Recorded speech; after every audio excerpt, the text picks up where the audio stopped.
मान्यवर इन्होंने कहा कि एसआईआर आज क्यों हो रहा है।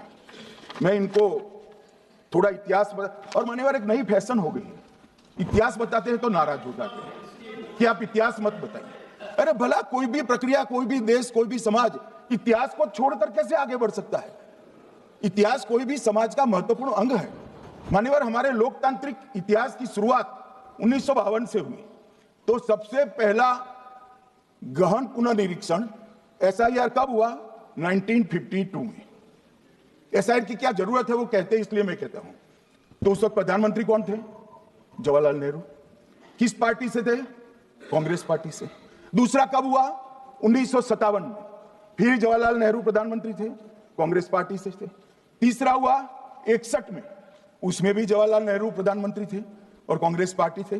65-66 में भी हुआ, एक ही गहन पुनर्निरीक्षण 2 साल में हुआ, उस वक्त भी श्री लाल बहादुर शास्त्री प्रधानमंत्री थे, कांग्रेस पार्टी थे। 83-84 में हुआ, इंदिरा जी थी। 87-89 में हुआ, राजीव गांधी थे। 92-93-95 में हुआ, नरसिम्हा राव थे। 2002 और 3 में हुआ, तब श्री अटल बिहारी वाजपेयी थे। मान्यवर 2004 में गहन पुनर्निरीक्षण समाप्त हुआ, तब डॉक्टर मनमोहन सिंह जी प्रधानमंत्री थे।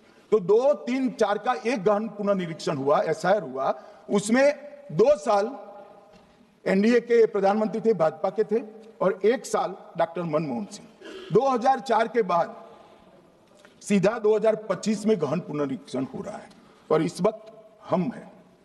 एक पूरा गहन पुनर्निरीक्षण एसआईआर की प्रक्रिया का आज तक 2004 तक किसी भी दल ने विरोध नहीं किया है मान्यवर, क्योंकि ये चुनाव को पवित्र रखने की प्रक्रिया है, चुनाव के उद्देश्यों को, लोकतंत्र को स्वस्थ रखने की प्रक्रिया है। अगर लोकतंत्र में चुनाव जिसके आधार पर होते हैं वो मतदाता सूची ही प्रदूषित है, तो चुनाव कैसे साफ और सुथरे हो सकते हैं मान्यवर। समय समय पर मतदाता सूची का गहन पुनर्निरीक्षण जरूरी है, इसलिए चुनाव आयोग ने फैसला किया कि 2025 में इसको किया जाएगा।